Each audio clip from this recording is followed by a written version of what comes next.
Boa noite, irmãos. Um bom sábado. Ontem alguém me fez uma pergunta e eu respondi a pergunta na saída mesmo, mas a pessoa falou: olha, pastor, eu gostaria que você desse essa resposta de público também. A pergunta, eu achei inteligente a pergunta, muito bem feita. Se Deus, Jesus Cristo e o Espírito Santo é um único Deus, não é? São três seres, três pessoas, mas um só Deus, porque só o Pai sabe o dia da volta de Cristo. A pessoa que formulou essa pergunta, com certeza está se referindo àquele texto. Mas a respeito daquele dia e hora, ninguém sabe, nem os anjos, nem o Filho, senão somente o Pai. Em primeiro lugar, vamos falar de Jesus. Por que Jesus não sabia? Aí é fácil. Eu falei com os irmãos ontem que Jesus, para se revelar a nós, ele perdeu os dons dele de Deus? Não. Ele não tem como deixar de ser Deus. Ele deixou de usar os seus dons de Deus, inclusive a sua onisciência. Por isso só o Pai sabia. Agora, eu podia fazer essa pergunta de uma maneira diferente. Por que Jesus não falou com respeito àquele dia e hora, ninguém sabe, senão o Pai e o Espírito Santo? Muito simples. Os apóstolos até aquele momento, o auditório para quem Jesus dirigiu aquelas palavras, não tinham claro em sua cabeça nem os detalhes da divindade de Cristo. Eles só foram entender alguns detalhes sobre a própria divindade e messianidade de Jesus depois da cruz. Eles não sabiam nem sobre o Espírito Santo. Depois que passou aquele episódio, depois que veio o Pentecostes, que eles entenderam que Jesus falou: olha, eu vou para o Pai, mas virá um outro Consolador. De modo que, se Jesus naquele tempo falasse para eles assim: ninguém sabe, nem os anjos, nem o Filho, não somente o Pai e o Espírito Santo, eles iam perguntar: o que é Espírito Santo? Eles não sabiam ainda nada daquilo. Lembrem que Jesus fechou o seu ministério dizendo-lhes: havia muita coisa que eu queria ainda dizer para vocês, mas vocês não estavam preparados para aprender. É uma revelação progressiva, veio aos poucos. Por isso Jesus não mencionou o Espírito Santo naquela situação ali. Além disso, nós já mostramos aqui que há textos em que os três aparecem de maneira distinta, há textos que só dois deles aparecem, há texto que apenas um dos três aparece. Agora eu gostaria de pregar sobre um verso da Bíblia muito conhecido. Quase tão conhecido que você nem precisaria abrir sua Bíblia para entendê-lo. Gênesis capítulo 1, verso 1. O que está escrito lá? No princípio, criou Deus os céus e a terra. A terra, porém, era sem forma e vazia, e o Espírito de Deus pairava por sobre as águas. Olhem que lindo como a Santíssima Trindade está aí. Essa expressão no hebraico, eu já mencionei aqui, é Bereshit bara Elohim. No princípio criou deuses. No princípio, Bereshit. Be em hebraico pode significar no, através de, pelo, para. É uma preposição que significa muitas coisas. Aliás, vamos ver se vocês são bons alunos. Eu havia dito aqui que a língua portuguesa tem quantas palavras? 270 mil. E eu falei que o hebraico da época de Jesus tinha mais ou menos quantas palavras? 7 mil palavras. 7 mil e pouco, vamos arredondar para baixo. Entre 7 e 8 mil palavras. É uma língua muito pobre. Então uma palavra em hebraico às vezes tinha 30 significados diferentes. 30 formas de traduzir. Você só descobre no contexto. Por exemplo, a palavra nefesh, alma, pode ser traduzida por alma, hálito, garganta, pessoa, um monte de coisa. Então, por isso que às vezes dá uma certa confusão para alguns. Então, vamos pegar essa preposição be. E para ficar bem didática a aula, eu queria pedir a ajuda do quarteto. Vem aqui os dois quartetos. Por favor, vou separar, alguns já estão aí num dueto agora, eu vou separar um pouquinho. Você vai me lembrar a preposição, tá bom? A preposição em hebraico be. Então só lembra, o seu nome agora é o nome dessa preposição. O seu nome é? Be. Essa preposição be, se você olhar no dicionário, ela pode significar para, pelo, no, através de. Esse aqui é o baixo. Esse é o baixo. Depois eu vou contar uma história de quarteto para vocês. Depois você tem uma segunda palavrinha, reshit. Reshit, seu nome é mais bonito, viu? Reshit, fala. Como? Reshit. Reshit. Isso mesmo. Reshit. também tem um monte de significado. Sabe o que reshit significa? Reshit pode significar princípio. Princípio. Eu vou precisar de mais 3 pessoas aqui. Cada um vai lembrando o seu nome, hein? Tá bom? Reshit. Quer trocar? Então vem cá, você vai ser o reshit, tá bom? E você vai ser princípio. Princípio. Mas reshit também significa primogênito. Primogênito. Reshit também significa primeiro. Primeiro. Reshit também significa cabeça. Cabeça. E falta mais um.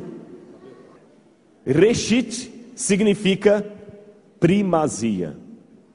Primazia. Vamos ver se cada um lembrou o seu nome, hein? Quem você é? B. B é uma preposição, não é isso? E B, se você olhar num dicionário hebraico-português, B pode ser traduzido por? Para. Pelo. No. Através de. Muito bem, viu?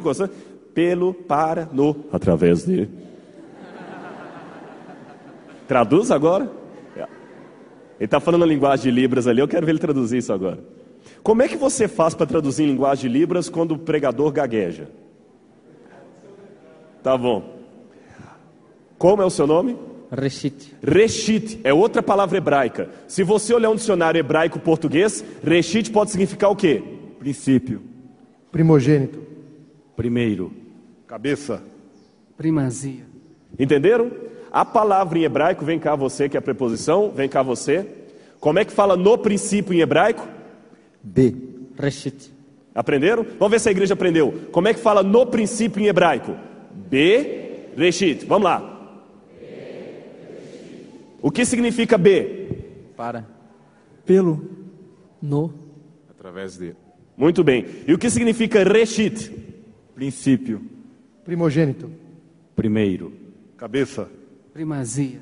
Isso é fácil de entender, irmãos, que mesmo no português, às vezes uma palavra tem muitos significados. Por exemplo, se você pega a palavra pena, o que pena pode significar em português? Dó. Que mais? Pena de galinha. Castigo. Caneta. Castigo, né? Fala assim, a menina quando está chateada com a namorada, ele vai penar na minha mão. A pena que ele cumpriu na cadeia, o castigo, não é isso? Pena não tem um monte de significado, não é a mesma palavra? Como é que você sabe quando é pena de castigo, quando é pena de dó, quando é pena de cadeia? Pelo contexto. Como é que eu sei quando reshit é? Princípio. Primogênito. Primeiro. Cabeça. Primazia. Só pelo contexto. Agora olha que interessante. Abram a Bíblia de vocês em Colossenses, capítulo 1, versículos 13 em diante. Paulo está aqui narrando a criação do mundo, e Paulo sabia hebraico, tá bom? Paulo sabia hebraico. Paulo estava escrevendo a criação do mundo, e olha como é que Paulo começa aqui. Ele nos libertou do império das trevas e nos transportou para o reino do Filho do seu amor. E disse Deus, haja luz, e fez Deus separação entre luz e trevas. Paulo está contando aquilo, olha como é que ele continua.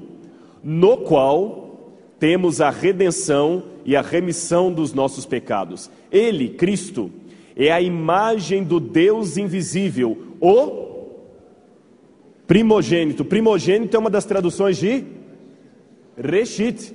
Então Jesus é o primogênito da criação. Pois nele, quem é o nele aí? Ou em? Através de você. Pois nele, através dele, é a preposição B. Pois nele foram criadas todas as coisas, nos céus e sobre a terra, as visíveis, as invisíveis, quer sejam soberanias, quer principados, quer potestades. Tudo foi criado por meio dele, né? Você que é o por meio, quem que é o por meio?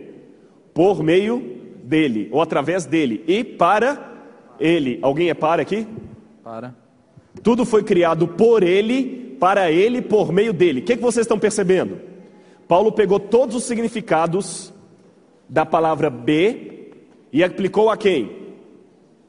A Jesus. Tudo foi criado para Jesus, tudo foi criado pelo pelo Jesus, tudo foi criado no. Tudo foi criado em Jesus, no princípio. Através de. Tudo foi criado através de Cristo. Então Paulo pegou essa preposição e aplicou inteiramente a Jesus. Vocês da preposição podem sentar. Mas olha o que ele continua. Ele é antes de todas as coisas. Então ele é o segundo? O que ele é? Quem é o primeiro aí?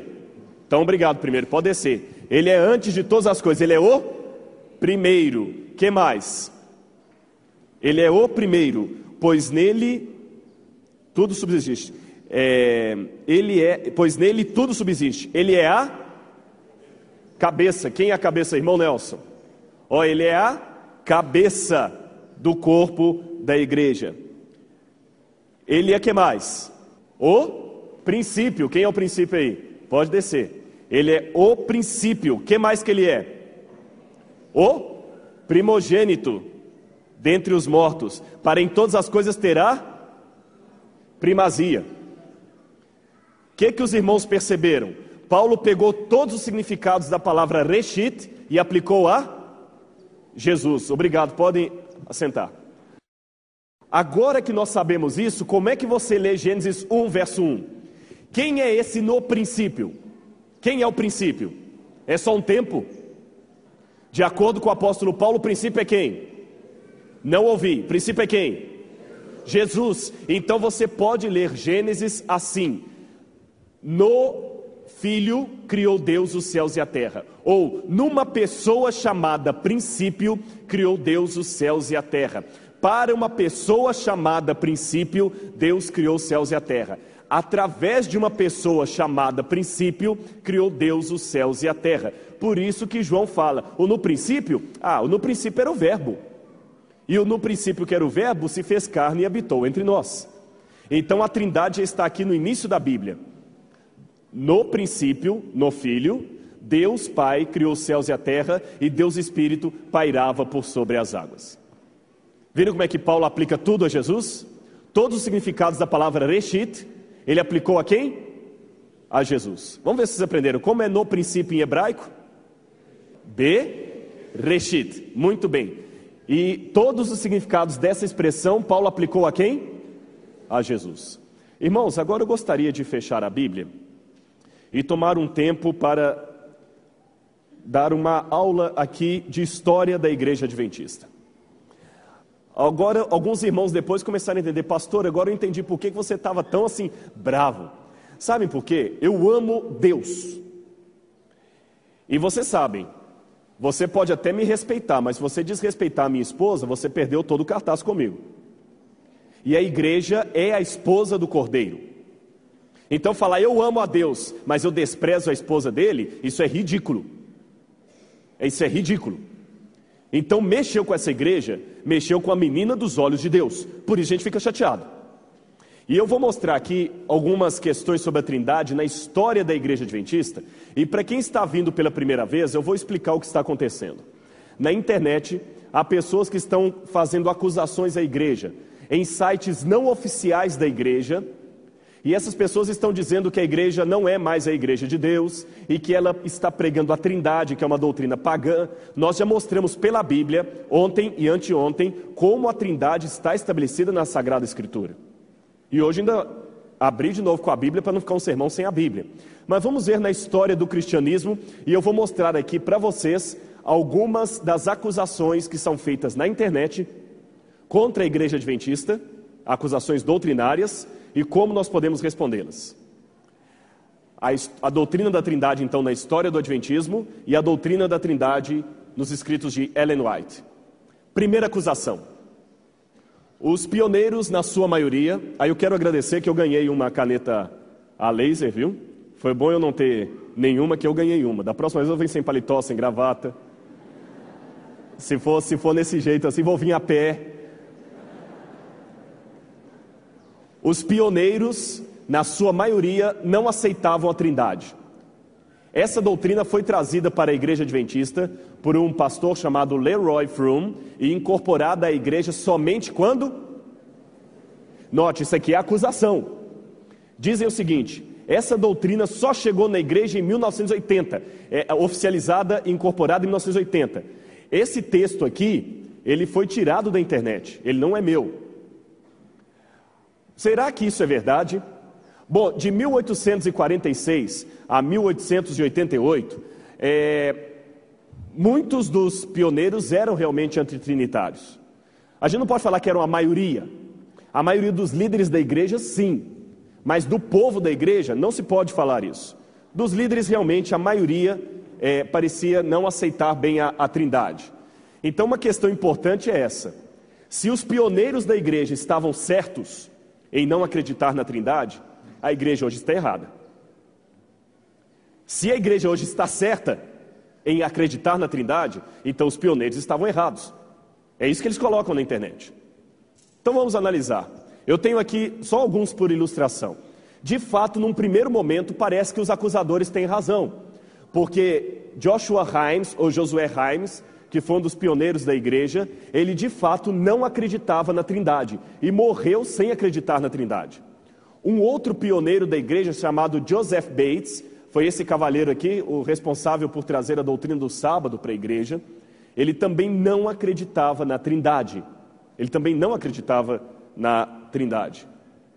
O próprio marido de Ellen White, Tiago White, nós temos dúvidas se ele realmente chegou a acreditar na trindade algum dia. Ele tinha afirmações muito fortes contra a trindade, mas existe um testemunho de Virgil Robinson, que conheceu pessoalmente Tiago White, que ele no final da vida dele passou a acreditar na trindade. E uma evidência que corrobora para isso é que o Tiago White, como editor da Review and Herald, deixou publicar textos a favor da trindade. Mas de qualquer forma não é uma certeza absoluta, eu tenho que ser honesto com os irmãos. Não é uma certeza absoluta. Nós temos uma chance de que ele talvez acreditou na trindade no final da vida dele e uma chance de que ele, de fato, nunca chegou a acreditar na trindade. Uriah Smith, que era um dos editores da Review and Herald, esse também não acreditava na trindade, nem na divindade plena de Jesus Cristo. Ele era ariano e eram os pioneiros de nossa igreja. Mas até aqui você não deve se assustar. Lembram que eu falei com vocês que esse período de descrença da trindade durou até 1888, mais ou menos. Nesse período, a igreja adventista estava começando a consolidar a sua doutrina. Por exemplo, a igreja adventista, irmãos, aliás, isso aqui é até bom para fazer uma guisa de esclarecimento, Ellen White não é a papisa da igreja adventista. As doutrinas adventistas, elas não são baseadas em Ellen White, mas sim na Bíblia. E muita coisa foi revelada depois de muito jejum e oração. As pessoas pensam que Ellen White era uma espécie assim como é que chama esse pessoal que o pessoal vai consultar aí? Vidente, naquele sentido bem de bola de cristal, que os irmãos, eu mesmo tinha essa ideia errada, passada por alguns irmãos talvez mal informados. Tem tudo a irmã White disse, já notaram isso? Eu, quando entrei para a igreja, eu pensava que a irmã White, como ela falava demais, ela era uma mulher, o seguinte, que acordava 4 horas da manhã e começava a falar,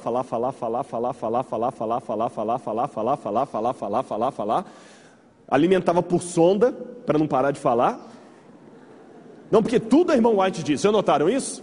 Não, porque a irmã White disse, a irmã White falou, não era assim. A irmã White recebia visões, era... porque já faleceu, uma profetisa inspirada por Deus, do mesmo modo que foram inspirados os profetas do Antigo e Novo Testamento.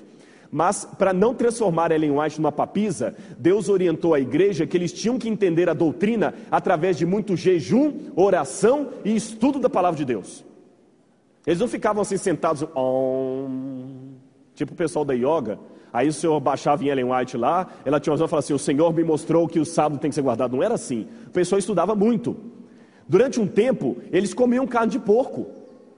Depois de muito estudo é que chegaram à conclusão que não devíamos comer comidas imundas, como a carne de porco, que deveríamos abster do café e outras coisas mais. Mas isso foi a longo e médio prazo. Durante um tempo, eles também pensavam que era pecado até ter escola, até mandar os filhos para a escola. Depois eles foram corrigindo os pensamentos. Foi nesse tempo em que a doutrina ainda não estava totalmente consolidada que os nossos pioneiros não aceitavam a trindade. Agora, em 1890, um detalhe importante, quando eu digo que a maioria dos pioneiros não aceitava a trindade, Isso não significa que a maioria da igreja não aceitava a Trindade, ou que a igreja toda era antitrinitariana. Veja o que escreveu esse cavaleiro aqui, D.T. Bordeaux, num artigo publicado em novembro de 1890. A irmã White ainda estava viva. Num artigo, Nós Podemos Participar da Plenitude do Pai e do Filho, publicado na Review and Herald, 18 de novembro de 1890, esse autor dizia o seguinte: olha bem, ele estava vivo na época, ele conhecia os pioneiros pessoalmente. Embora proclamemos acreditar e adorar um único Deus, eu tenho verificado que há muitos deuses entre nós, bem como muitas concepções da divindade. Notem, muitas concepções da divindade. Nós não temos estudado a metade do caráter de Deus Pai e de Deus Filho, e o resultado é que fazemos de Cristo um ser como nós mesmos. Esse Bordeaux estava questionando que alguns estavam até diminuindo a Trindade porque não estavam ainda com um consenso. Então notem, nessa época a Igreja Adventista não tinha ainda um consenso a respeito da natureza de Deus. É o contrário do que estão falando na internet, que a igreja tinha uma doutrina e que depois a igreja abandonou essa doutrina. Não, não é isso. Ela não tinha ainda doutrina nenhuma firmada. Olha o testemunho de alguém que estava vivo lá. Você não vai querer saber mais do que alguém que estava lá. Não é isso? Continuando. Aí o Bordeaux, esse cavaleiro aqui, bonito, simpático, que escreveu aquele artigo. Esse aqui é o irmão dele, que também chamava-se Bordeaux. Deve ser de origem francesa pelo nome. E Ellen White? Será que Ellen White aceitava a Trindade ou não? Eu vou fazer uma afirmação e depois vou provar o que vou fazer. Ellen White, mesmo com seu marido sendo ariano, no princípio, é interessante que ela silenciou a respeito do assunto. Isso significa que ela tinha, no mínimo, dúvida. E Deus não tinha esclarecido para ela ainda a questão. Ela silenciou a respeito do assunto. Depois de um tempo, ela começou a afirmar claramente a Trindade. Vou dar um exemplo aqui para os irmãos. O livro Evangelismo, não assustem com aquilo que está no quadro, não, que aquilo ali é uma das acusações. No livro Evangelismo, Ellen White diz o seguinte: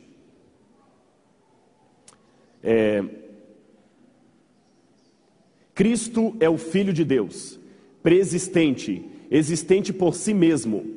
Falando de sua preexistência, Cristo reporta a mente através dos séculos incontáveis. Afirma-nos que nunca houve tempo em que ele não estivesse em íntima comunhão com o eterno Deus. Aquele cuja voz os judeus estavam então ouvindo, estivera com Deus como alguém que vivera sempre com ele. Era igual a Deus, infinito e onipotente. É Filho eterno, existente por si mesmo. E ainda numa outra parte aqui, ela vai dizer: cumpre-nos cooperar com os três poderes mais altos no céu, o Pai, o Filho e o Espírito Santo. Esses três poderes operarão por meio de nós, fazendo-nos co-obreiros com Deus. Ela ainda diz aqui: Jesus declarou: eu sou a ressurreição da vida. Em Cristo há vida original, não emprestada, não derivada. Quem tem o Filho tem a vida eterna. A divindade de Cristo é a certeza da vida eterna para o crente. E ela ainda fala em mais um dos textos aqui, há três pessoas vivas pertencentes ao trio celeste. Aqui tem um problema com o tradutor, que traduziu trio do inglês por trindade. Há três pessoas vivas pertencentes ao trio celeste. Em nome desses três grandes poderes, o Pai, o Filho e o Espírito Santo, é que recebem a Cristo por fé viva e são batizados. Então Ellen White mostra aqui que ela acreditava na Trindade. Eu li o livro Evangelismo. Porém, no princípio, o pessoal que armou contra a Trindade dizia o seguinte: vocês não provam que Ellen White acreditava na Trindade. Quando a igreja provou que Ellen White acreditava na Trindade, o texto está aqui, sabem qual foi a argumentação deles? Está aqui no quadro. Isso é um dos textos que eu tirei da internet. Deixe-me esclarecer aqui uma coisa. No primeiro dia, alguém falou assim: pastor, eu achei que você foi muito injusto com o Hermelindo Robson Ramos. No site dele, ele publica coisa de todo mundo. Ele realmente publica coisa de todo mundo, mas os títulos são dele. E eu, como já dei aula na faculdade de jornalismo, sei que todo jornalista tem que primar pela ética do que ele está escrevendo. E esse título aqui foi dado por ele. neto de Ellen White revela conspiração pró-trindade na montagem do livro Evangelismo. Aí tem um texto de uma pessoa lá que se intitula leigo.com. Eu acho interessante porque as pessoas ficam no anonimato. Leigo.com. Parece aqueles programas de rádio que passa de madrugada, né? Florzinha do Oeste manda uma mensagem para Jacarezinho de Foz do Iguaçu. Porque o cristão que é cristão, ele mostra, sou eu que estou falando. Esse negócio de leigo.com. Tem um que assinou assim, o anônimo, por favor, não revele o meu nome. Pastor fulano de tal está adulterando. Não revele meu nome que eu vou trazer mais novidades. Irmãos, isso é fofoca. Aliás, eu posso ser sincero com vocês, até um tempo atrás eu pregava muito contra a música de rock and roll. E vou continuar pregando que rock and roll não presta. Mas hoje eu estou pensando, o que é pior, ouvir rock and roll ou ouvir fofoca? Se for para optar entre os dois, eu ainda prefiro o rock, porque o rock é mais sincero, ele já fala que é do diabo. A fofoca tem aparência de piedade. Fala o nome dele para a gente orar. E tá cheio de fofoca aqui. E os fofoqueiros... é leigo.com, não preservem meu nome, mas eu vou jogar o nome dos outros na lama. Mas eu quero ler de novo para os irmãos, isso aqui, irmãos, não sou eu que escrevi, isso está na internet contra a igreja. Neto de Ellen G. White revela conspiração pró-trindade na montagem do livro Evangelismo. Conspiração. O leigo.com, que escreveu o artigo, e o Robson, que colocou o título, falaram... que diz que chegou a essa conclusão, leigo.com, depois de ler esse livro, num artigo que tem aqui do neto da irmã White. É interessante que, quando o neto da irmã White conta a história da publicação do livro Evangelismo, ele fala que o livro foi publicado depois da morte da irmã White, e que o Leroy Froome participou. Aí o pessoal, tá vendo? Houve uma conspiração. Só que eles não citam o texto todo. Irmãos, sejam como os bereanos. Quando você lê essas coisas na internet, vai verificar se é daquele jeito mesmo. Eu fui bereano, eu fui olhar no original.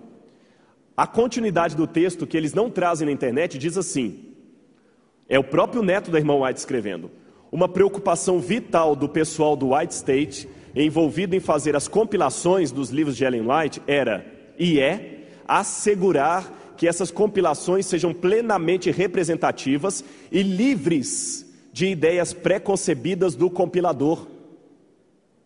Deixe-me citar um exemplo. Alguns anos antes da publicação do livro Evangelismo, quando o livro Conselhos sobre Regime Alimentar saiu do prelo, fui incluído no processo de compilação. É o neto da irmã White que está falando.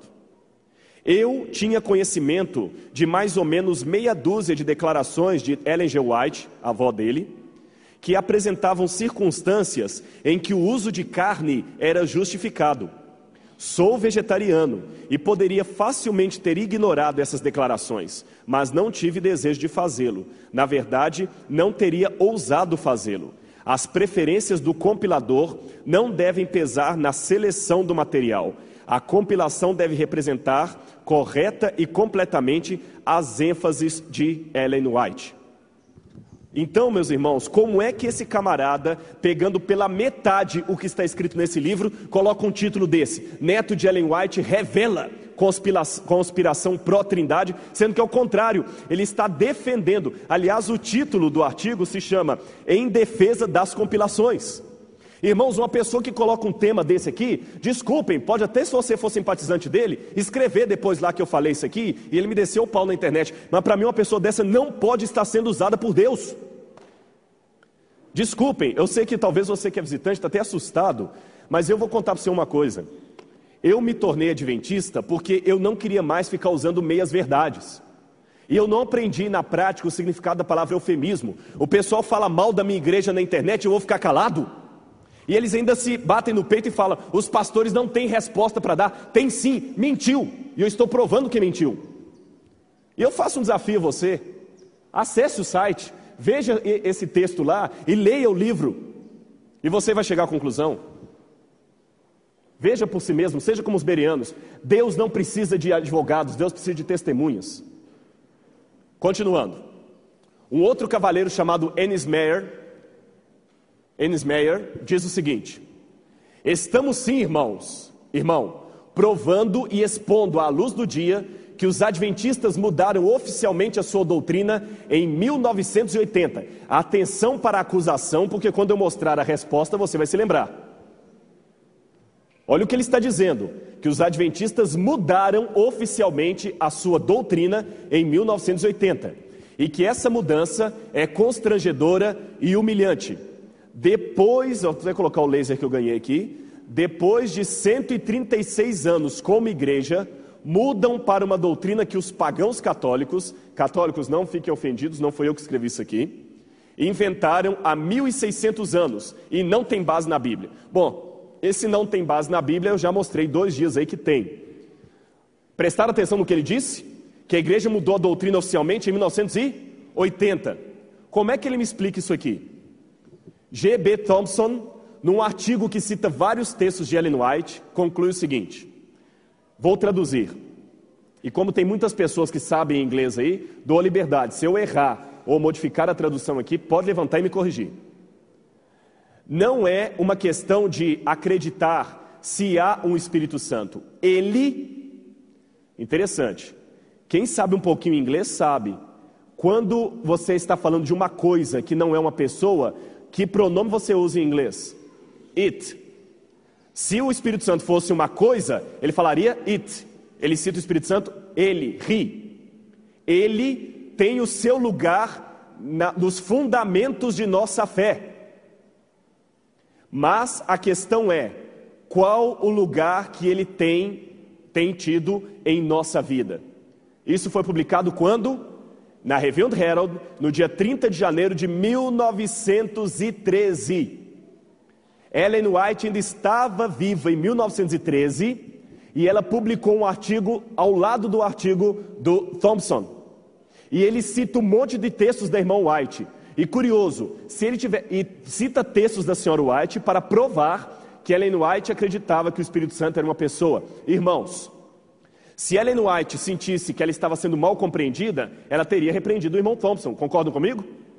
Mas quando esse texto foi apresentado para o pessoal do Adventistas.com, sabe o que eles disseram? Ellen White já estava 2 anos perto da vida dela. Então ela já estava senil, ela nem estava mais raciocinando tão bem para perceber que os textos dela estavam sendo mal aplicados. Mas, irmãos, isso para mim, eu vou contar para vocês, tem um texto de Ellen White que eu queria citar para vocês, está no Testimonies, volume 3, se eu não me engano. Ela diz assim, quando a verdade não converte, ela endurece. E é isso mesmo. Você pode olhar, uma vez um camarada chegou para mim, pastor, eu tenho umas dúvidas para tratar com você sobre a Trindade. Eu falei, tudo bem, vamos conversar. Aí ele trouxe um calhamaço assim, eu falei, meu irmão, você não tem dúvida, você tem uma tese. Porque quando eu fiz meu doutorado, eu levei minha tese lá. Eu não tinha dúvida, eu tinha uma tese. Quando a pessoa é sincera, vem, pastor, eu li esse texto aqui. Agora, quando já escreve um calhamaço assim, ele não quer tirar dúvida, ele quer que você concorde com ele, ou que ele derrube você no debate. E quando você mostra para ele que aquele argumento dele não funciona, ao invés dele admitir, calar, ele vai para outro. Aliás, eu não ia contar uma coisa não, mas eu vou contar. Em Curitiba, um irmão, eu vou preservar o nome dele, que eu prometi isso para ele. Mas Deus é minha testemunha, está sendo filmado, e Deus é minha testemunha se eu estou mentindo. Ele soltou na frente de todo mundo um texto assim, Ellen White proibiu orar ao Espírito Santo. E fala lá, não devemos orar ao Espírito Santo. Estava Review and Herald e tal, eu falei, esse texto não é da irmã White. É da irmã White, sim. Eu cheguei aqui no colégio, xeroquei o texto com o nome do autor, que era um camarada que Ellen White escreveu um artigo, que ele tinha vindo da Inglaterra, e mandei com a carta com ele falando assim, agora vocês falaram que a igreja está torcendo os textos de Ellen White. Você que apresentou um texto dela, que não é dela, você deveria se retratar. E depois de dar esse preâmbulo, num e-mail aberto para o grupo, eu expliquei a questão de Mateus 28. Vocês acham que eles se retrataram? Não. Pegaram metade do e-mail, mandaram para a internet e publicaram lá assim, dá para acreditar na idoneidade de um pastor que formou na Universidade Católica? E me acusaram de jesuíta. Eu não entendo isso. A gente mostra e a pessoa é igual passarinho, você dá tiro num galho e ele pula para o outro. Vamos continuar aqui. Esse camarada, o Thompson, escreveu 18, não estou falando de 18 artigos em série para Review and Herald sobre a divindade do Espírito Santo. 18. E nenhuma vez Ellen White o recriminou. Olha o que ele escreveu. Alguns Algumas das mais solenes advertências no livro de Deus são registradas contra o pecado de blasfêmia, ao Espírito Santo. O Espírito Santo, como nós temos visto, porque ele mostrou em outros artigos que o Espírito Santo era uma pessoa, o Espírito Santo, como nós temos visto, não é apenas uma mera influência ou um anjo, mas a pessoa da divindade, o substituto de Cristo na igreja. Vou repetir, o Espírito Santo é a pessoa da divindade. Esse artigo ele publicou no dia 15 de maio de 1913. E se alguém estiver achando que eu estou mentindo, eu tenho na minha biblioteca, eu não tenho casa ainda. E o meu carro é um Palio 97, mas eu tenho uma biblioteca que vale muito dinheiro. Eu tenho essa coleção aqui, que são os xerox de todas as Review and Herald do tempo da irmã White. E o que eu acabei de citar está aqui, o xerox do original. Se alguém duvidar, está aqui, eu posso mostrar. Eu estou falando isso aqui para os irmãos pelo seguinte: eu não quero que vocês acreditem nisso só porque eu sou pastor e estou falando, não. Eles colocam na internet aí que os irmãos seguem o pastor. Não, eu estou apenas mostrando para vocês que isso é o que está escrito, que a gente tem que falar e tem que provar. Continuando. Olha uma outra solicitação, feita pelo Jário Carvalho. E eu vou respeitar a solicitação dele aqui agora. Eu perdi a canetinha aqui. Leigo faz... Isso aqui também é da internet, tá? Leigo faz solicitação a respeito da Trindade ao SALT, Seminário Adventista Latino-Americano de Teologia. Gostaria que o SALT, ou os representantes da administração da IASD, apresentassem material consistente da Bíblia e do Espírito de Profecia, refutando o artigo apresentado pelo irmão Josiel. Peraí, deixa eu ver qual que é o artigo do irmão Josiel. Eu cliquei lá. Irmãos, é um artigo tão sem pé sem cabeça que só vou mostrar um pedaço para vocês. O camarada se diz entendido em grego e hebraico. A palavra hebraica, errad, só que eu tenho alguns alunos meus aqui, eles não estudaram hebraico ainda não, mas só tem uma coisinha, tem um irmão aqui que sabe um pouco do hebraico, ele falou comigo para não falar que ele sabe muito não, mas é modéstia dele, um pouco pelo menos ele sabe, não sei se ele veio hoje, se ele está aí. Está lá atrás. Se eu estiver errado, o senhor me corrige, eu lhe dou liberdade. O hebraico se escreve de trás para frente, não é assim? Só que o Josiel não sabia disso. Ele escreveu todo o hebraico como se escreve em português. Aqui. Eu comecei, o que está escrito aqui? Dará, depois que eu fui ver, errado. Ele escreveu de trás, ele escreveu errado. Ele escreveu tudo igual escreve em português. Aí de novo aqui embaixo, ó. Se fosse só um E, de novo aqui. Quando ele vai para o grego, aí que a bagunça é pior ainda. Só que como você não sabe hebraico, não sabe grego, um camarada desse coloca isso lá na internet e fala assim, pô, esse cara conhece pra caramba. Eu aprendi uma coisa com o professor Pedro Apolinário, a ignorância é atrevida. E é mesmo, sabe? E eu vou ser sincero com os irmãos. Eu não estaria tão chateado com esse site se eles fizessem duas coisas, ou três. Primeiro lugar, se eles apenas discutissem doutrina, parar de falar mal da vida dos outros. Porque pode olhar as manchetes, só manchete sensacionalista, parece programa do Ratinho. Fulano adultera e é descoberto, crise em tal associação, veja os detalhes. E quem gosta de fofoca realmente é um prato cheio. Eu estou por dentro que para preparar o estudo para vocês, eu vou explicar a vocês, pediram-me para que eu falasse da Trindade aqui, porque existe um grupo aqui que está se deixando levar por esses sites aí, já não acredita mais na Trindade, não acredita mais em nada, então, e ficam falando que os pastores não têm resposta para dar. Por isso que fizeram essa convocação e por isso que eu estou aqui. Agora você está entendendo por que o meu sermão desses últimos dias foi um sermão tão diferente dos que eu tenho pregado aqui. Tá certo? Mas é por isso, eles falam que os pastores não têm resposta, por isso que eu estou dando resposta aqui, estou dando nome aos bois. Ficar usando eufemismo é bobagem. Então eu naveguei até falar chega essa semana lá. Estou por dentro de tudo que está lá, das últimas fofocas. O dessa semana está assim: aproveite que é janeiro e que o seu pastor está de férias e faça uma bagunça na escola sabatina. Uma coisa assim, está convocando, aproveitar que os pastores estão de férias para fazer uma bagunça com a lição de João. Mas não é bem bagunça a palavra, me fugiu agora, mas é um sinônimo disso, tá certo? Primeiro lugar que fico chateado é isso. Segundo, tem visitas aqui e eu prezo muito pelo nome da minha igreja. E eles colocam o nome do site adventistas.com. Você quer uma informação sobre a igreja adventista, você não sabe? Você vai lá no Google, Adventista vai cair nesse site, você vai pensar que é da minha igreja, e não é. E o nome da minha igreja é para ser respeitado, porque esse nome foi dado por Deus. Adventista do sétimo dia significa adventista, ele está por vir do sétimo dia, por isso eu serei fiel. Terceira coisa, eu fui um católico, e eu tenho muitos amigos católicos hoje.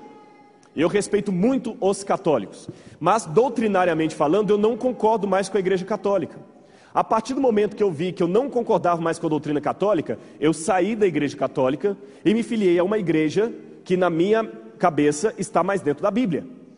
Se essa igreja não existisse, eu a criaria para mim, eu iria seguir o meu culto dentro de casa. Compreende o que eu estou falando? Agora, jamais eu vou cometer o desrespeito de chegar numa missa, tomar o microfone da mão do padre e falar, está tudo errado. Porque eu aprendi o que é respeito. Então, quando esse pessoal, ao invés de sair da igreja, não, nós queremos reformar a igreja aqui, e fica lá detonando, não é de Deus. E você que vem com aquela argumentação, não, pastor, mas eu não navego no adventistas.com por causa das fofocas, é só para ver a questão teológica. É mesmo? Deixa eu dar um argumento então para você. O outro dia, alguém me contou que passou num lixo e viu um pedaço de biscoito, de pacote de bolacha, quase intocado no meio do lixo. Você teria coragem de pegar para comer? Mas era biscoito Triunfo. Era Triunfo, daquele mais gostosinho, sabe? Aquele... A boca de alguns encheu d'água aí, né? Não comam demais não, que isso faz mal para a saúde, viu? A gente precisa mais comer fruta. Você comeria? Por que não? Pode ser o biscoito mais gostoso do mundo, pode ser até a manga mais deliciosa do mundo, mas está no lixo, você não pega. Então a mesma coisa eu digo, pode até ter uma pérola de verdade lá no adventistas.com, mas no meio de um monte de lixo lá de pastor fulano adultera, ciclano faz isso, beltrano faz aquilo outro, eu vou enfiar minha mão naquilo? Pelo contrário, eu não sou pai, mas eu aprendi que quem mexe com criança acaba molhado. Continuando, o nosso irmão Jairo, então eu voltei para a página para ver o que o Jairo pedia, o que ele queria que nós, professores do Salto, respondêssemos. Olha como é que ele diz aqui.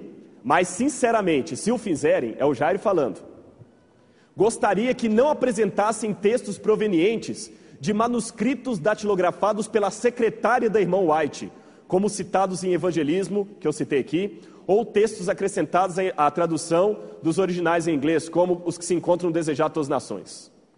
Irmãos, esse camarada está colocando dúvidas na idoneidade da secretária da irmã White. Olha o que a própria irmã White escreveu sobre a secretária dela.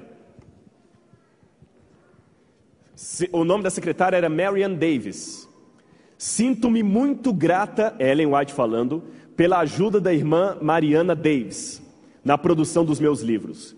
Ela colhe material dos meus diários, relatos diários, de minhas cartas e dos artigos publicados nas revistas. Aprecio grandemente seu fiel serviço.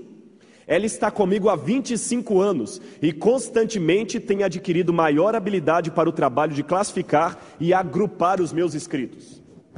Irmãos, Ellen White falou, eu recomendo a Marianne Davis. E esse camarada aqui, que nem conheceu o irmão White pessoalmente, vai botar dúvidas no trabalho de alguém que Ellen White deixou uma carta endossando o que ela fazia? Eles acham que a secretária manipulou o manuscrito para favorecer a Trindade. Aí ele continua dizendo, se uma verdade tão importante como a divindade ou trindade realmente fosse apoiada pela irmã White, devemos encontrar abundância de textos escritos por sua própria pena, e não por sua secretária, apoiando tal fato. Bom, da secretária eu já comentei. Agora, curioso, eu vou fazer o argumento dele ao contrário. Se a trindade fosse uma doutrina pagã tão séria, eu também deveria encontrar uma abundância de textos nos escritos de Ellen White dizendo que a trindade é pagã. Eu não encontro nenhum.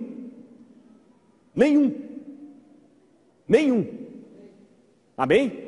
Nenhum. Então, senhor Jairo Carvalho, eu estou falando que eu já o visitei na casa dele 2 vezes, e eu já fiz Mateus 18.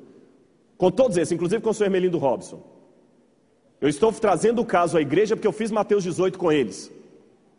O Jairo, eu visitei na própria casa dele por 2 vezes, conversei longas horas com ele, não só eu, outro professor de teologia, fiz Mateus 18, orei com ele e saí da última vez falando assim, Jairo, aqui nossos caminhos se divergem. Eu estou agora livre e fui a segunda vez com uma testemunha, que era um ancião da igreja do Juvevê, lá em Curitiba e falei: Jairo, a partir de hoje, o que você publicar agora com a sua pessoa, eu não vou falar da sua idoneidade, mas o que você publicar contra a minha igreja, você vai ter resposta de público agora, porque eu vou levar o caso à igreja. Então ele sabe que um dia eu iria trazer isso aqui. Tá certo?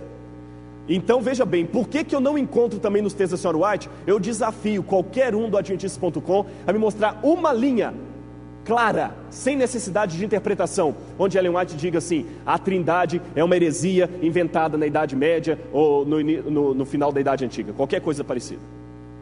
Continuando, o que ocorre, ele dizendo ainda é o Jairo, viu? O que ocorre é que a IASD cria em Deus como sendo uma pessoa, ao menos até 1912. Espera aí, até 1912. Eu coloquei uma observação aqui. Quando nós lemos a acusação do Enes Meyer, que é outro teólogo desse grupo aí, o Enes Meyer falou que a igreja mudou oficialmente a doutrina quando? Mas ele disse aqui que já foi em 1980 ou é 12? Vocês já notaram a contradição? Pois um livro de crenças desse ano apresenta a crença em um único Deus, Pai e Filho, Jairo Carvalho. Não é Pai, Filho e Jairo Carvalho não, Jairo Carvalho é o autor. Eu xeroquei a página original do livro de 1912 e realmente aqui está: há apenas um Deus pessoal, espiritual, um ser espiritual, o Criador de todas as coisas, etc, etc, etc, que foi representado pelo seu representante, o Espírito Santo. 2 detalhes eu chamo a atenção dos irmãos aqui. Primeiro, esse não era uma declaração oficial da igreja. O autor dela aparece aqui em cima. Qual é o nome dele? Uriah Smith.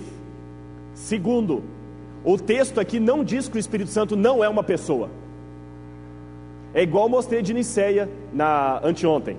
O texto de Niceia nem aparece a palavra Trindade. Aqui o texto simplesmente não diz nada, ele é dúbio. Então o texto era dúbio. Esse texto, chamado Sinopse de Nossa Fé, primeiro foi produzido em 1872, depois em 1889 ele aumentou para 28 sessões. Em 1905 a 14 houve as repetições.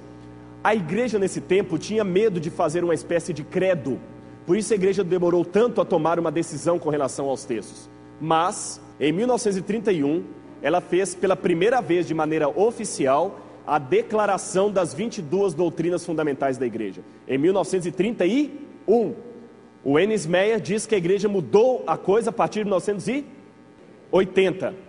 Só que em 1931 a igreja já tinha na declaração das doutrinas dela a crença da Trindade. Em 1980 houve um sumário mais amplo para 27 crenças.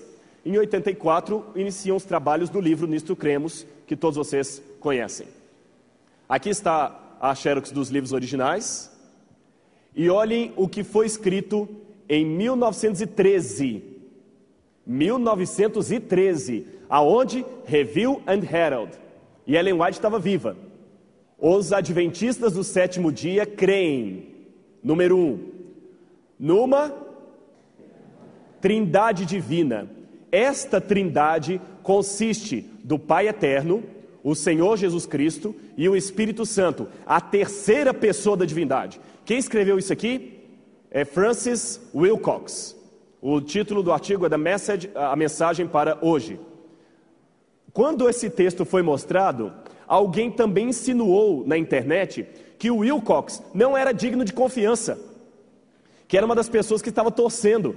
E essa mesma pessoa que disse que Ellen White não falou nada porque ela já estava meio gagá.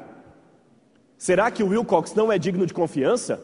Quem era Francis Wilcox para Ellen White? Pasmem. Segundo Arthur White, o neto da irmã White, numa carta que a senhora White escreveu para Daniels, que o filho da irmã White escreveu para Arthur Daniels, Francis Nichols, o nome dele aparece como um dos curadores, um trustee dos escritos de Ellen White.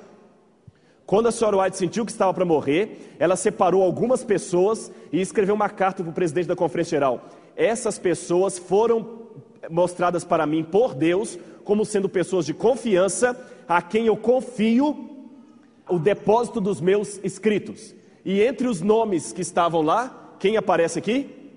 Francis Wilcox, uma pessoa que acreditava na Trindade e que eu acabei de mostrar o texto dele anteriormente. Irmão, se restar alguma dúvida depois disso, eu desisto.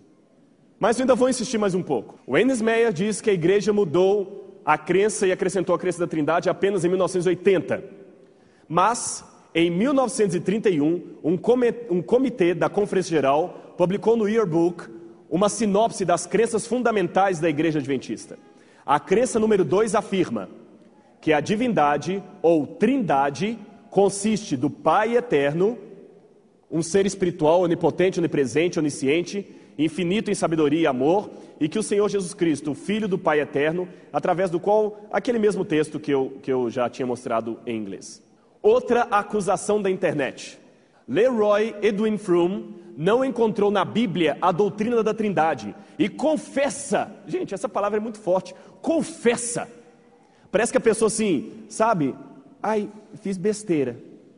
Confessa em seu livro ter ido buscar em autores de outras igrejas, mais especificamente no Credo de Niceia. Eu já falei do Credo de Niceia anteontem. Leroy Fromm foi o introdutor da doutrina da Trindade na Igreja Adventista e confessa em seu livro que foi buscar as informações em outras fontes por não ter encontrado nada nos livros da igreja.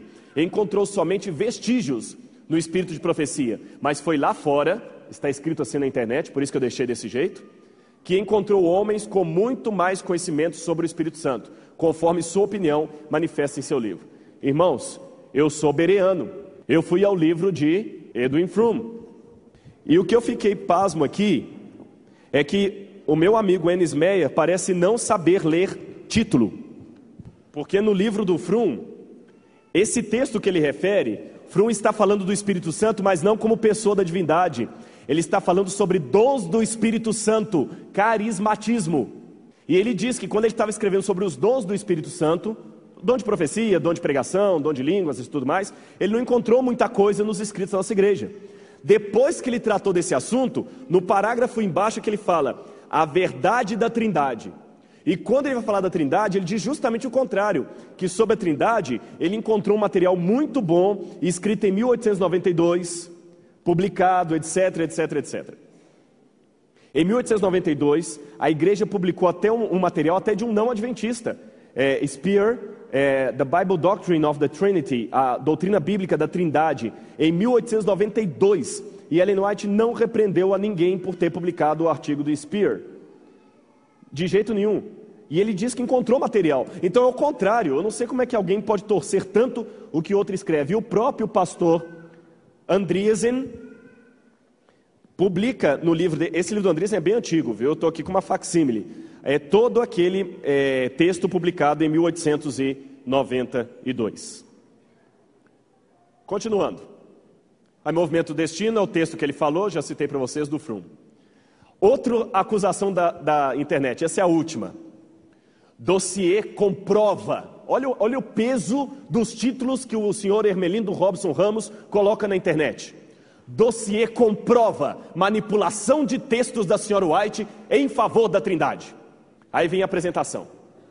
Caros amigos e irmãos em Cristo, não me encontro feliz ao fazer a denúncia que abaixo se segue, uma vez que o inimigo das almas certamente a usará de várias formas. Tem alguma coisa mais que falou? Para denegrir a imagem do denunciante. Eu, Jairo Carvalho, faço nesse momento de Deus o meu escudo, pois através de sua ação essa verdade chegou até mim e deixo com ele as consequências dessa denúncia. O texto que ele fala que é apócrifo, que Ellen White nunca citou, que foi mudado pela secretária dela, é aquele que eu li para vocês, que está no livro Evangelismo. Há 3 pessoas vivas no trio celestial, e no nome desses 3 grandes poderes, o Pai, o Filho e o Espírito Santo, aqueles que recebem a Cristo pela fé são batizados. O segundo texto que eles falam, eles dizem que esse texto não foi escrito por Ellen White, que foi o Fromm, juntamente com outros, que acrescentaram o texto. Compreenderam a acusação? E eles desafiam os pastores a mostrarem os originais disso. Aliás, uma menina até gracejou na internet. O pastor Rodrigo diz que pode provar os originais. De repente ele é arqueólogo. Pois então eu vou mostrar que a arqueologia dá para escavar isso aqui também. O texto desejado a todas as nações. Em Cristo, a vida original, não emprestada, não derivada. O Espírito Santo, que é uma pessoa, como Deus é uma pessoa, está andando através desses grounds, desses campos. O Espírito Santo tem uma personalidade. Eu estou marcando apenas os textos em que Ellen White fala da Trindade e que eles disseram que são textos adulterados. Ele deve ser também considerado uma pessoa divina. O príncipe do poder das trevas pode unicamente ser vencido pelo poder de Deus na terceira pessoa da divindade, o Espírito Santo. O detalhe, irmãos, é que essas páginas foram xerocadas do livro Testimonies for the Church. E essas páginas xerocadas do Testimonies for the Church foram publicadas pela própria Ellen White. Então, se houve uma adulteração dos textos, foi publicado pela própria Ellen White. E nessa publicação da senhora White, está aqui bem claro: há 3 pessoas no trio celestial. 3 pessoas viventes no trio celestial. Ainda fala 3 pessoas viventes. Eles falaram que é impossível mostrar isso porque a gente está mostrando carta datilografada. Deixa eu explicar para os irmãos. A senhora White escrevia, esse era o processo. Depois que ela escrevia, a secretária datilografava tudo que a irmã White falou, inclusive com os erros de inglês, que a senhora White cometia muitos erros de gramática. Depois que a secretária escrevia, inclusive com os erros, ela passava uma correção. A irmã White lia essa correção, concordava ou não com a correção, e depois que passava pelo crivo da irmã White, uma terceira vez o material era datilografado e mandado para a publicadora. E mesmo assim, a irmã White ainda dava uma última lida e fazia observações à margem. Então não tem como o texto ser adulterado. Estão vendo aqui o texto datilografado pela secretária? Agora, sabem de quem é essa letra linda aqui em cima? Alguém chuta de quem que é essa letra? Da irmã White. Olha aqui. Todo o texto que a secretária datilografava, a irmã White lia e fazia comentários. Aqui, olha, cheio de textos. Aqui ela achou que a frase poderia ter um complemento, continuou escrevendo aqui do lado. Então os textos estão repletos de autógrafos de Ellen White. E nesse texto, na página seguinte, tem aqui: há 3 pessoas no trio celestial. 3 pessoas viventes no trio celestial. Então eu estou mostrando o original. Vamos continuar. De novo lá, há 3 pessoas viventes no trio celestial. O texto do desejado de todas as nações que eles falaram que foi aumentado. Em Cristo a vida, original, não emprestada, não derivada. Esse texto foi... como é que eu volto aqui, Moisés? Eu queria mostrar que esse texto foi publicado de um desejado de todas as nações mais antigo.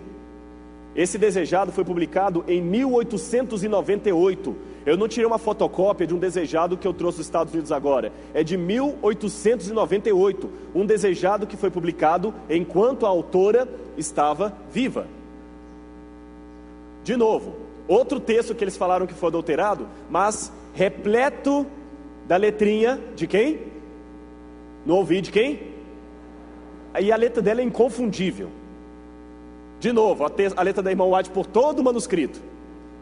Olha o texto aqui. Nele, está meio apagado porque o manuscrito é muito antigo, mas dá para ler. Nele estava a vida, e a árvore da vida. A vida dele era original, não emprestada, não derivada. É o mesmo texto, continuando. Outro texto repleto das citações. O Espírito Santo, que é uma pessoa, como Deus é uma pessoa. O detalhe curioso dessa citação é que logo abaixo aqui, Ellen White escreveu um comentário com relação à frase de baixo. Estão vendo esse sinal aqui? Ellen White pediu para acrescentar umas palavras aqui. E aqui Ellen White cortou isso e preferiu que fosse escrito desse jeito. Ellen White excluiu isso aqui. Curioso, por que Ellen White não modificou a frase então? Se era uma frase herética. Estão entendendo meu raciocínio? Vamos agora a uma parte, acho que eu já mostrei bastante dos textos aqui. Eu vou a um ponto ainda, porque alguém pode talvez não... O Espírito Santo é uma pessoa. Mas se eu parar aqui, eu sei que alguns ainda vão falar assim: não, o pastor Rodrigo só mostrou texto datilografado. Então vou mostrar texto escrito. 3 pessoas, o Pai, o Filho e o Espírito Santo. Isso aqui é impresso. De que é essa letrinha aqui? Isso aqui não é datilografado, é um manuscrito antes de ser datilografado. Está aqui, olha, as 3 pessoas no batismo, etc, etc. Aqui, olha, as 3 pessoas, e eu tenho isso aqui para quem quiser. Isso aqui eu libero para quem quiser, ó. As 3 pessoas da divindade, está claramente o texto aqui. Talvez por vocês estarem longe, a letra dela é um pouco difícil, mas qualquer um pode chegar aqui e ler. 3 pessoas. Outra aqui, publicado, o Espírito Santo é o confortador no nome de Cristo. Ele personifica Cristo, mas tem uma personalidade distinta. Ela também escreve aqui, ó, o Espírito Santo é o confortador. Ele personifica Cristo, mas tem uma personalidade distinta. De novo, outro texto, evangelismo, que eles falaram que estava adulterado. O senhor Jairo pediu para mostrar o original. Eu estou mostrando o original. Aqui tem um detalhe. Ellen White apresenta aqui persons, ela riscou o S e colocou alities, personalities. Só que quando a secretária datilografou, ela viu que por uma questão de gramática ficaria melhor pessoas. Por isso que aparece pessoas. Mas, se você achar que esse argumento não vale, tudo bem. Aqui embaixo ela fala, o Espírito Santo é uma pessoa. E com a letrinha dela, nem está datilografado. O Espírito Santo é uma pessoa. The Holy Spirit is a person. Prontinho. Para quem quiser ver, não tem mais por onde duvidar. Irmãos, esse sermão de hoje, desculpe aí o cansaço, mas os irmãos entenderam agora que se alguém aparecer na sua porta, falando qualquer uma dessas coisas, eu só vou dar um conselho para você. Você já foi advertido da verdade. Agora eu vou falar com a mesma base que diz a Bíblia e diz Ellen White. Paulo e João falam, quando alguém começa a pregar um evangelho diferente do que eu estou pregando, não o recebais em casa. Isso é bíblico. Não reclama que eu estou fazendo distinção de pessoas, que isso é bíblico. Está na primeira epístola de João. E a própria Soren White, amanhã eu vou ler esse texto aqui, ela fala, quando alguém começa a proclamar qualquer mensagem contra essa igreja, dizendo que devemos sair para uma outra organização, não os ouvis, nem os recebais em casa. Então, se alguém for à sua casa falando que o texto do Espírito de Profecia está sendo adulterado, e você começar a ouvir essa pessoa, você agora já foi avisado da verdade. Se você recebesse antes desse sermão, tudo bem, você estava no tempo da ignorância, você não sabia de tudo isso que eu estou mostrando. Mas agora com esse dossiê todo que eu mostrei aqui, e um detalhe, eu não mostrei tudo, porque eu só tinha 1 hora para falar aqui. Eu não mostrei 30% do que eu poderia mostrar.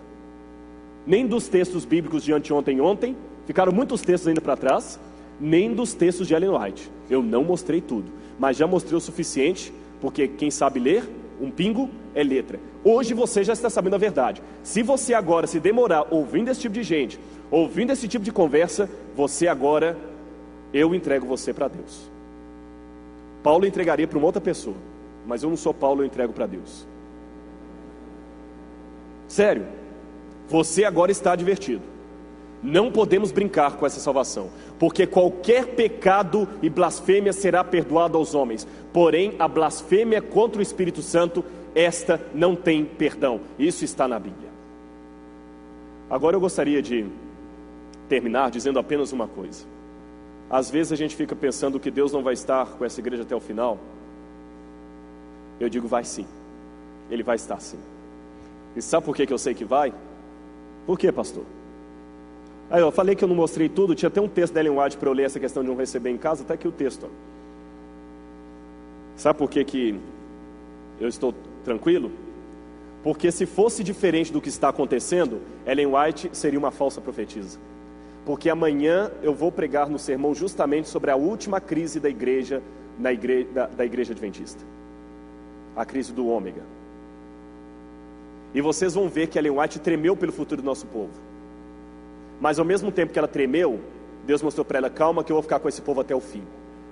Então, irmão, se essa crise está acontecendo agora, é um sinal que Jesus em breve está voltando. E se Jesus em breve está voltando, amém, ora vem Senhor Jesus. Porque eu digo para os irmãos, eu não sou nenhum masoquista, eu não sou nenhuma pessoa desesperada com a vida, pelo contrário, eu tenho uma esposa maravilhosa, eu tenho um passado muito triste em termos de família, muito triste. Então se você está numa casa horrível, com uma família horrível, eu te entendo, porque meu passado era horrível. Quando eu me batizei na igreja, minha família me expulsou de casa. Eu sei o que é isso. Eu sei o que é ser rejeitado. É legal colocar que o pastor Rodrigo é doutor, isso é muito bom para o ego. Eu vou até ser sincero, às vezes a gente apresenta isso por força da circunstância, mas não é isso que faz diferença para ninguém. Isso é bom para alimentar o ego. Eu não nasci doutor, eu não nasci teólogo, eu não nasci professor do SALT. Eu nasci um menino, filho de um casal não casado, que um tio que era metodista chegou para minha mãe e falou o seguinte: você está com o filho de um adultério na sua barriga. Vamos embora comigo para São Paulo, senão você vai ver o ladrão que isso vai virar. Que o Senhor me mostrou que isso vai ser um ladrão. Foi a profecia que eu recebi no meu nascimento. E na minha infância, eu tive a desdita de ter minha mãe com meu pai brigando tanto, que eu lembro de minha mãe dormindo com faca debaixo do travesseiro para acertar o meu pai. Teve muita terapia do Espírito Santo para poder falar isso com vocês. Por isso que eu não posso ridicularizar a pessoa do Espírito Santo. Que se não fosse o grande psicólogo Espírito Santo, eu não teria tanta desenvoltura para falar esse lado podre da minha vida para vocês. Eu só deixaria os títulos, ou a parte para exaltar o ego. Eu não contaria isso. Mas graças a Deus, pela graça de Jesus, hoje eu venci isso. E abaixo de Deus, graças a Deus por essa igreja. Ela tem defeitos, eu sei, eu não sou cego, eu não nasci ontem. Ela tem problemas, ela tem dificuldades, mas essa igreja tem muita virtude. Foi essa igreja que me fez ser quem eu sou. Foi essa igreja que me confiou um título de pastor, apesar de tantos defeitos que eu tenho. Foi essa igreja que me deu o privilégio de ser um professor de pastores, apesar de ter 33 anos de idade, apesar de ter muita coisa para aprender, apesar de ter ido um certo grau até de imaturidade. Eu não posso tacar pedra nessa igreja. Ah, pastor, mas tem muita gente que pisa na bola. Eu falei isso aqui quando eu comecei essa semana. Tem muito irmão na igreja que me amou tremendamente. Irmã que quando eu voltava me dava lá o vale transporte. Eu contei para vocês aqui. Eu não posso falar que essa irmã não presta. Quantos de vocês me tratam com carinho? Toda vez que eu venho aqui eu vejo o carinho que eu sou tratado aqui no IASP. Uma pessoa que veio de um lar tão destruído, com problemas de baixa estima, que eu tinha adoidado. Alguns ainda luto com eles até hoje. Negro, e quem é negro como eu sabe como é ruim viver num país racista que não admite o racismo. Com tanto complexo, hoje eu sou uma pessoa que estou falando, e mais ou menos 1000 aqui estão parados me ouvindo. Louvado seja Deus, Pai, Filho e Espírito Santo por isso. Agora, a despeito de toda essa felicidade, de estar morando numa casa boa, com uma esposa maravilhosa, um casamento equilibrado, eu digo a vocês, eu estou cansado daqui. Eu não quero todos os dias despedir da minha esposa com um certo temor que seja o último dia. Eu não quero todo dia pregar o sermão com medo que seja o último sermão, que eu possa voltar para casa agora e ter um acidente e nunca mais nem a minha esposa me ver. Eu quero que meu Jesus volte logo nas nuvens do céu, e Ele vai vir, porque eu ainda sei que a esperança é Jesus. Então, meu irmão, não interessa o que você está passando na sua vida, a esperança é Jesus. Ele é a esperança, e se você estiver com Ele, ninguém poderá com você.